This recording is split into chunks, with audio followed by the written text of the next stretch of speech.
Hello everyone, welcome back to my channel. I am Gigi Faison. Today I will be participating in a challenge, which is a monthly challenge that is being hosted by Sonia at Domestic Diva DIY. I will be sharing with you my version of how I make my bows, and I will be using the velvet ribbon from Michaels. I purchased this ribbon about 2 years ago. Purchased it for I think like $1.70 for each spool, and this was at the end of the season. You guys, this is the best way to buy at the end of season. If you are new to my channel, welcome. And if you've been here before, then you already know that you are welcome, loved, and appreciated here. And if you'd like to become a part of my family, just hit that subscribe button and tap that notification bell twice so you'll be in the know whenever I upload here. Now, in order to make your bows, you need your ribbon, you will need some scissors to cut, and you will need some wire or some pipe cleaners to tie it together once you get it all situated and set up. So here you see me making the little loop in the center here, and what I'm going to do is just pinch and hold, and then I'm going to twist it several times in order to get it tight, and then I will make my loop. So what I'm going to do after I create the loop on one side, I will then pinch that loop together and then go over to the other side and twist and do the same thing.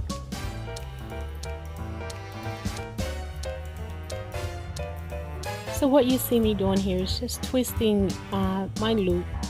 And you can create as many as you choose, depending upon how big you would want your bow to be. I generally do between 5 and 7.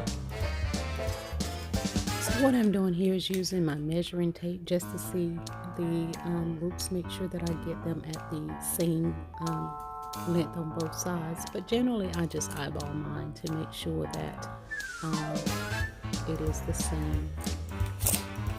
You may use a tape measure or a ruler, or if you have one of those little measuring pads, just to make sure that your desired length is the same on all sides.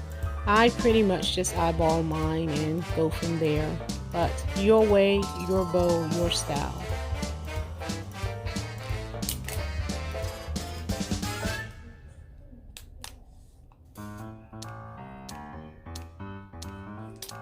And this is a little difficult to do because I am doing it at my desk. I am not at my normal crafting station, which is my garage on my perfectly created table. So I am doing the best that I can here. So I hope you will enjoy. The outcome will be greater than the way that it's looking.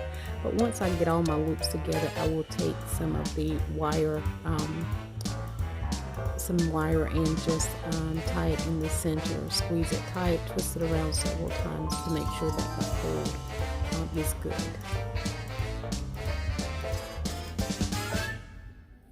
As you can see, as I am creating my loops, I am trying to straighten them as I go to get and keep them as neat as possible.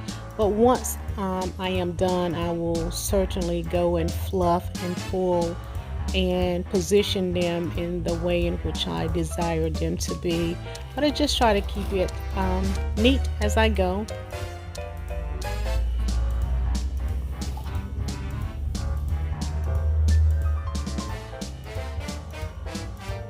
Now, if you have arthritis in your thumbs or your fingers, this gets to be a little much. So it's fun to make, but trying to squeeze and hold and get that look that you want, fingers are telling the story. But I'm enjoying it, so I hope you will enjoy what I have created for you as well.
So what I'm doing here is rolling off a generous amount of the wire, enough that I can double over and then feed through the loop so that I will be able to pull and twist and then add my tails and then pull and twist again to make sure that I have it really tight and secure. That way, if you wanted to put it on your tree, you would have enough of the wire, or if you wanted to put it on a wreath, or just whatever you would choose to do with the bow, you would have enough of the wire to attach it to whatever item that you would choose to do so. This color is beautiful. I love it.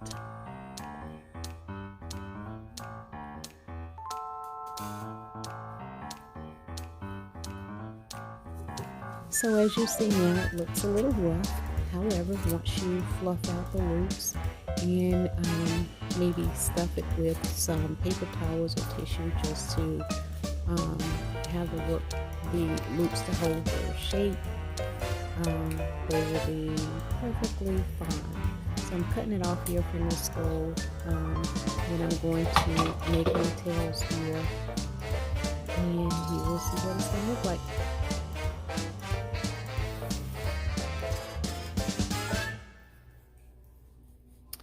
So here I am going to fold over what I have left, and then I am going to create my tail.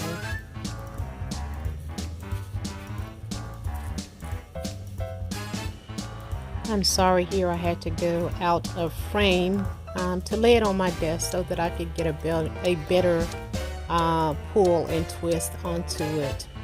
So sorry about that, but it's difficult to work in the air when you're trying to create something like this, so I needed some stability.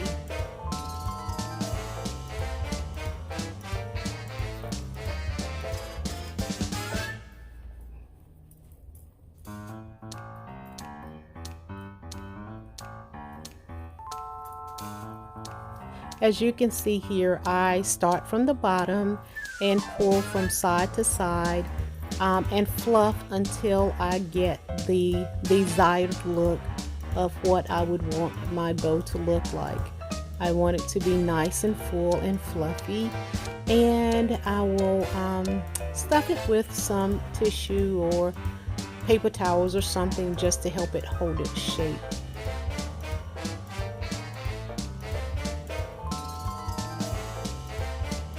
Hey you guys, I hope you have enjoyed my tutorial of how I make my bows. Special thanks to Sonia at Domestic Diva DIY for hosting this monthly challenge. I am so happy that I was able to participate this time. You guys, if you have not checked out Sonia's channel, please go over and do so. And also in my description box is a playlist link, that bonus link of all of the other creators. Be blessed and take care.